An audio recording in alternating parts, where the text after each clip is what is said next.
what is your view and how compensation may have evolved over, let's say, a couple of decades, maybe, way back when we were just thinking about a certain salary, and maybe that may have been the very simplest definition of thinking about compensation, but now so many bells and whistles have been added to it, which makes it both good for the employee, but certainly also a challenge as to how do you remain competitive. So maybe you can spend a little bit of time just talking through there, and then we'll dive into our Gen Z conversation.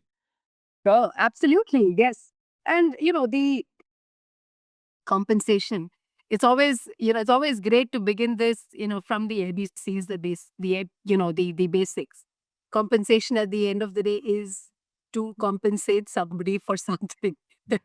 In many ways a reflection of the contract, the implied contract, now the explicit contract, right, between the employer um, and the employee. The employee brings in, commits to a certain number of working hours. More importantly, commits to certain outcomes, and in return, the organization offers a couple of things, and more important among them, of course, is compensation. I think in the last few years, from an organizational perspective, I think it is so important for any organization, leaders in an organization, to be really fairly clear and well articulated on what is my what is our organization's point of view on compensation, right? Because the good, or maybe the bad news, whichever way you look at it, is if I'm paying X, there's always enough and more people ready to pay X plus something, something, something, right? So the key is, as an organization, what is the point of view we can develop on what compensation is, where do we go, and really stick to it. Stick to it.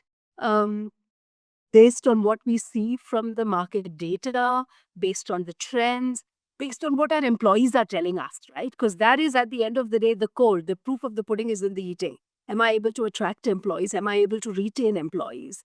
Is my compensation strategy making a difference at the end of the day to the goals of the company? And now you see the bells and whistles, as you rightly said, but really important pieces that have gotten added in.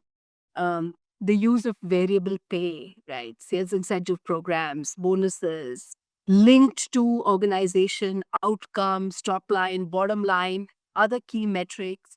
The use of long term incentive programs linked to shareholder value growth, the company share prices, etc. And increasingly, the use of flexibility, even in compensation, to make sure that while the total is the total, how it breaks up for employees, for personal tax efficiencies, or for utilization where they see it's warranted, really makes a difference. So I think key, it has to be very core linked to who I am as an organization. What is it that fits in my P&L as an organization?